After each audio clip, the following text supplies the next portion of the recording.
Ben, boa tarde a todas e a todos. Hai que recoñecer que a sesión colleu impulso, non? Pola tarde intentaremos que permanezca así. Eu teño que dicirlle unha cousa así para comezar, señor conselleiro. Cando vostede ten que xustificar xa nas súas primeiras palabras o uso desta ferramenta, xustificar o seu carácter ou amparo legal, eu creo que xa di moito, non? Do uso, mal uso, diríamos, desde o BNG, e agora o explicarei, xa o dixemos o ano pasado, volvemos a reiteralo agora, o mal uso que se fai desta lei de medidas fiscais e administrativas ou máis comúnmente coñecida como lei de acompañamento. E digo que xa o dixemos o ano pasado porque vostedes teñen a tendencia, a teimosía de usar esta lei de medidas fiscais e administrativas, esta lei de acompañamento como unha lei ómnibus, como unha lei totum revolutum, poderíamos dicir. Vostede tamén facía ou usaba algunha frase en latín pola mañá, un caixón de xastre para entendernos, non? Para reformar leis que nada teñen a ver, en moitos casos, cos orzamentos. Continúan cunha práctica que desde o Bloque Nacionalista Galego sempre denunciamos e sempre censuramos porque supón unha ferramenta que impide debater de maneira ampla, de maneira rigorosa, como gosta vostede de dicir tanto, desde unha perspectiva ampla e coa debida consulta, sobre todo aos sectores afectados polas normas que se pretenden reformar.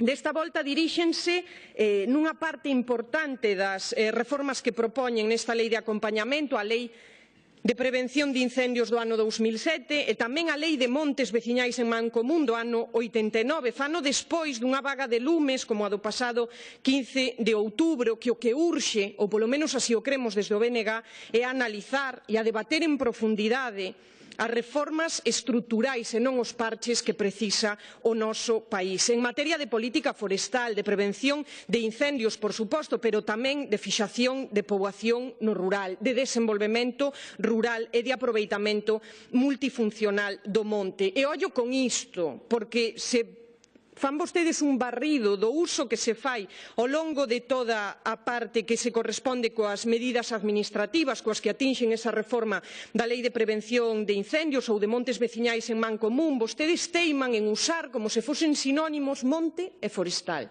caendo ou recuncando nun erro que en parte está na raíz da situación na que nos atopamos a día de hoxe, e é crer que o monte apenas ten unha funcionalidade ou serve apenas para producir madeira. O monte ten unha tripla función: unha función económica ou produtiva, unha función ecolóxica e tamén unha función social. E no equilibrio destas tres funcións é que poderemos, ou polo menos así o defendemos desde o BNG, poderemos atopar as necesarias solucións que exixe a situación actual do monte no noso país. Pero para iso precisamos algo máis que 15 minutos no debate da lei de acompañamento. Mais imos ou vaiamos por partes, non? A respecto da primeira parte, das medidas fiscais que compoñen a lei de acompañamento, reflite de novo a falta de ambición por parte do Partido Popular, en este caso do Goberno da Xunta de Galiza, para superar, criticábamolo, denunciábamolo pola mañá, denunciábao tamén na súa intervención no Apresas, e volvo a reiterar ese rexeitamento, esa falta de ambición que percibimos por parte do BNG. Falta de ambición para superar a difícil situación que xerou o contexto de crise, sobre todo os graves perxuízos sociais provocadas polas políticas de recortes acumuladas durante os últimos 9 anos, as restricións orzamentarias acumuladas e impulsadas e aplicadas desde o ano 2009. Malia o marco de crecemento económico e a maior disponibilidade de recursos en relación a anos anteriores non se reflite no conxunto do proxecto de orzamentos para 2018, nin tampouco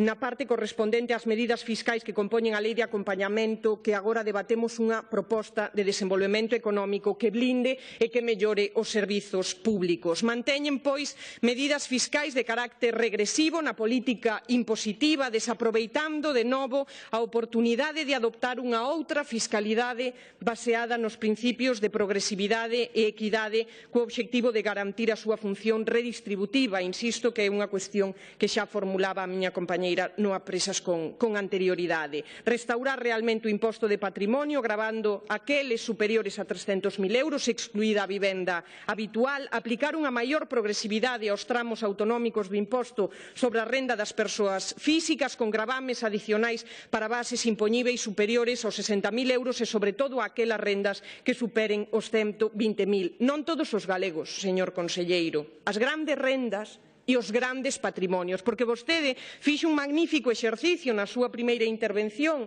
na parte que se correspondía coa Lei de Orzamentos que se debatía con anterioridade. Fixo un magnífico exercicio, dixo que en retórica e en filosofía se chama falacia, que basicamente é usar argumentos que inducen a engano ao auditorio para entendernos mentir. En este caso concreto, vostede que optou por usar a parte polo todo, non? Entón acusar ao BNG de que o que quería era subirlle os impostos aos galegos. Non, subir os impostos ás grandes rendas, aos grandes patrimonios, ás grandes fortunas para poder redistribuir con xustiza e equidade social, esas rendas. Crear dentro tamén da limitada capacidade que lle recoñece o marco político actual ao Goberno galego, por exemplo, un imposto que grave o impacto económico, o impacto ecolóxico e o impacto social dos establecementos situados nas grandes áreas comerciais. Son propostas que compoñen un paquete fiscal incompleto, limitado, mais con encaixe no encorsetado marco actual. Desde o BNG insistimos, e non cansaremos de facelo, na necesidade de superar ese marco cara a outro que permita ás galegas e aos galegos actuar sobre as grandes figuras impositivas, onde verdadeiramente se recada un modelo que recoñeza soberanía para o noso país, capacidade de decidir sobre eses tipos impositivos para contar con maiores recursos económicos que permitan blindar e mellorar os servizos públicos como dereitos fundamentais. O imposto de sociedades non o xestiona a Xunta de Galiza, por poñerlle simplemente un exemplo, que permitan, xa digo, contar con maiores recursos, blindar e mellorar os servizos públicos como dereitos fundamentais que son, e dinamizar económicamente o país cara a un desenvolvemento maior, pero un desenvolvemento tamén desde unha perspectiva social, equitativo e xusto para o conxunto das persoas que viven e traballan no noso país e non só para unha parte da sociedade. Porén, este proxecto abdica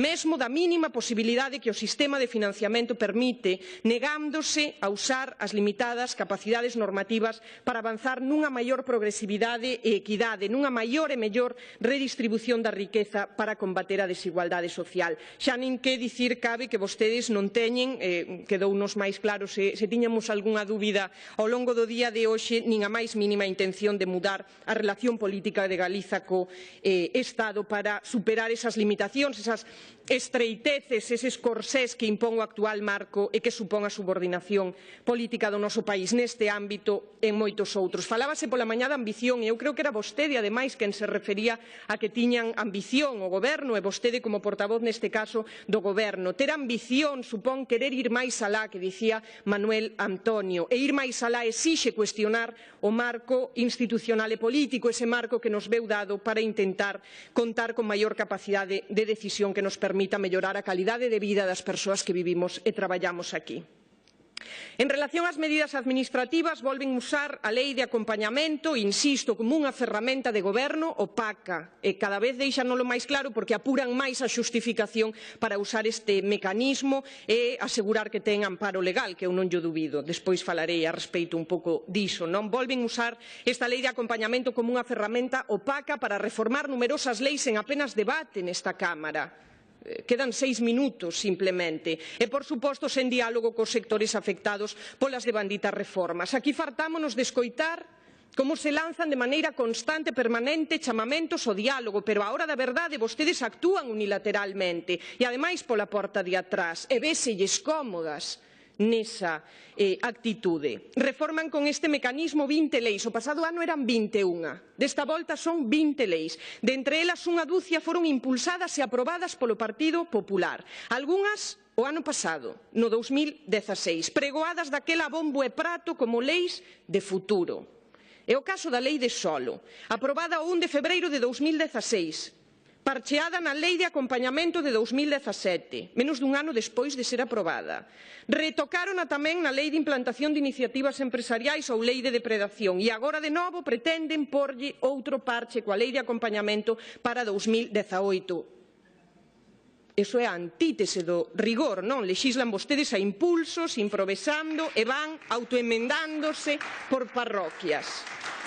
Ora ben, o groso das modificacións atinxen, xa o sinalaba vostede tamén na súa intervención, o medio rural a través de reformas puntuais e inconexas, en moitos casos, que evidencian a falta dunha planificación estratégica nesta consellería. Reforman boa parte da Lei de Prevención de 2007, en realidade o que quedaba dela, porque xa reformaran, no concreto, 2/3 partes desa Lei de Prevención de 2007, fora reformada coa Lei de Montes de 2012, a través dunha disposición última, en contra mesmo do criterio do Consello Económico e Social, que lles dixo que se querían reformar a lei que o fixeran, pero que o fixeran de fronte a cara descuberta, que colleran e iniciaran un proceso regulamentar para reformar esa lei e non que usaran unha porta de atrás, neste caso a disposición última da Lei de Montes de 2012. E agora volven facer cambios usando o subterfuxio, outra porta traseira, o subterfuxio da Lei de Acompañamento dos orzamentos sen o necesario debate en profundidade en un contexto no que recortan os fondos, xa se sinalou aquí tamén pola mañá, de prevención de incendios, concretamente 28.000 euros menos que no 2017. Nuns orzamentos onde a maior parte de programas ven incrementada a súa partida, iso é obvio, aínda que sexa pouco. E apenas uns días despois da vaga de incendios que asolagou este país o 15 de outubro, presentan nesta Cámara unhas contas que recortan o orzamento da principal ferramenta para impedir que o vivido 15 de outubro non volva a repetirse, insisto, 28.000 euros menos. Alén diso, conxelan as transferencias de capital tanto a entidades locais como a empresas privadas en materia de prevención, supoñendo na práctica un recorte, porque aquí vostede tamén recoñeceu, non vamos a entrar na polémica da cifra, pero que se prevé para 2018 un IPC positivo. A protección civil e seguranza cidadá, servizos fundamentais tamén para atallar situacións de catástrofe, de emerxencia, accidentes, incendios, tamén descende o seu orzamento, un 2,5% menos a respecto do ano anterior, 634.000 euros menos, e a Axencia Galega de Emerxencias descenden 834.000, un recorte do 11,2%. Acabamos de vivir unha situación excepcional, de absoluta emerxencia nacional, con 4 vítimas mortais, perto de 50.000 hectáreas ardidas en 2 días. E vostedes recortan en prevención nos orzamentos e deciden parchear a lei de 2007, insisto, que deixaron daquela reforma exprés cunha disposición última na lei de Montes de 2012 a través dunha tramitación da lei de acompañamento dos orzamentos. Por certo, reforma a que propoñen que resulta unha emenda ao seu propio discurso, que levan defendendo, ademais, nos últimos anos acerboadamente, até na última sesión ordinaria ou na anterior, pero hai un mes e medio, o propio presidente volvía a recuncar nesa idea, non na idea de que o goberno galego estaba desbordado porque quen non cumpría coa responsabilidade que tiña de limpar os predios, por exemplo, eran os concellos e non o estaban facendo. E agora, coas reformas que introducen a través desta lei de acompañamento, que van, entre outras cousas, pero fundamentalmente dirixidas a introducir as mudanzas necesarias que permitan a xestión subsidiaria da biomasa, principalmente daquelas leiras, daqueles predios ou fincas que estexan en mans de persoas propietarias descoñecidas ou aquelas que, aínda sendo coñecidas, non estean a cumprir coas súas obrigas. Entón é que antes non se podía facer. Non é que os concellos non o fixeran. Por se fora pouco, outra parte das reformas que compoñen esta lei de acompañamento atinxe, dicía ao comezo, os montes veciñais en man común. Reformas de calado que pretenden acometer de maneira absolutamente antidemocrática, sen diálogo algún coas comunidades. Entre as mudanzas, por exemplo, abren a porta que a Consellería asuma a xestión daqueles montes en man común cando sexan declarados en estado grave de abandono, baixo uns criterios que disporá de maneira, ollo, periódica a persoa titular desta Consellería. É dicir, que este ano uns criterios e o ano seguinte outros criterios. Onde queda o rigor? Pon periódica, literalmente. Lean vostedes as iniciativas, as propostas de reforma que se recollen dentro desa lei de acompañamento. Cren que se pode reformar desta maneira a lei? Nunha lei de acompañamento dos orzamentos, furtando do necesario debate non só nesta Cámara, senón no Consello Forestal neste caso, ou vetando ou impedindo ou furtando ese debate ao conxunto da sociedade mediante a correspondente exposición pública que require calquera reforma. Desde o BNG rexeitamos, xa o dicía ao comezo, o que consideramos que é un uso perverso e completamente desvirtuado da lóxica pola que existen este tipo de figuras legislativas, unha práctica que non por habitual deixa de ser unha estafa á democracia. Si remato, estes mecanismos teñen un carácter excepcional e urxente, e deben incluir apenas aquelas reformas que sexan indispensáveis para a correcta execución orzamentaria. Non pode servir como porta de atrás para evitar o debate e silenciar as críticas, nin tampouco para facer o que lles pete, por moita maioría absoluta que teñan. Moitas gracias. Gracias, señora Rodil. Xa dicía eu que collera impulso o debate pola tarde e a señora Prado nunca defrauda, non? Eu vou por empezar, non temos un tempo limitado. Vostede estaba obsesionado se isto era o debate a totalidade, se era o debate a emendas parciais. Eu creo que cada quen xestiona o seu tempo como quere, até vostede, que acabou falando precisamente do debate que dicía que non era o que tocaba hoxe ou o que tocaba agora. Eu supoño que queren usar até a maioría absoluta para dicirnos como temos que organizarnos, como temos que pensar, como temos que debater dentro desta Cámara. Non volveu a repetir, ademais, a señora Prado na súa intervención, a repetir até a saciedade que é un mecanismo legal, que é un mecanismo que se axusta a dereito, esta lei de acompañamento, esta lei de medidas administrativas e fiscais. Eu teño a impresión a veces que intentan autoconvencerse a si mesmas e a si mesmos de que o que están facendo está ben, non? Porque o que estamos facendo hoxe é debater a reforma de 20 leis. De 20 leis xuntas. Debatemos 20 leis xuntas con propostas de reforma nun único debate e en paralelo á lei dos orzamentos. Porque corre presa. Correlle expresa agora, por exemplo, ampliar, como xa se dixo aquí, as mesmas franxas de protección que vostedes se cargaron, que vostedes reduciron. Por qué? Porque legislamos a impulsos.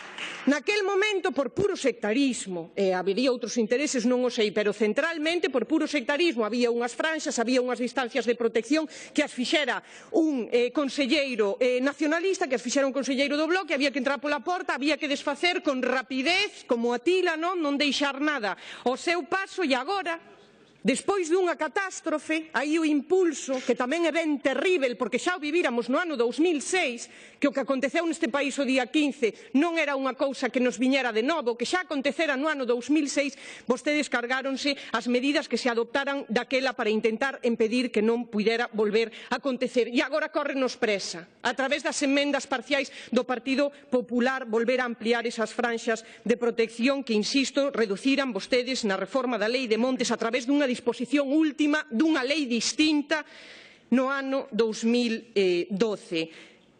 Vostede di que nos cuestionamos a ferramenta e eu insisto, a nós non nos parece o procedemento, nin nos parece democrático, senón que o consideramos un subterfuxio, que nos parece unha porta de atrás, legislar, reformar 20 leis de golpe nunha lei que acompaña os orzamentos e que en moitos casos non ten nada a ver coas propias medidas ou coas propias iniciativas ou programas que se recollen na lei de orzamento. Pero xa vemos tan preocupada polas emendas parciais que propón o Bloque Nacionalista Galego a respecto da política forestal, da Lei de Prevención de Incendios, pois non retiramos as nosas emendas e retiren vostedes da Lei de Acompañamento as propostas de reformas e deixemos ese debate para a súa tramitación regulamentar e para que poidan ter audiencia tamén cos períodos de exposición pública e demais que lle corresponde a calquera proceso legislativo, tamén todas as entidades e colectivos que estexan afectadas ou afectados por esa reforma.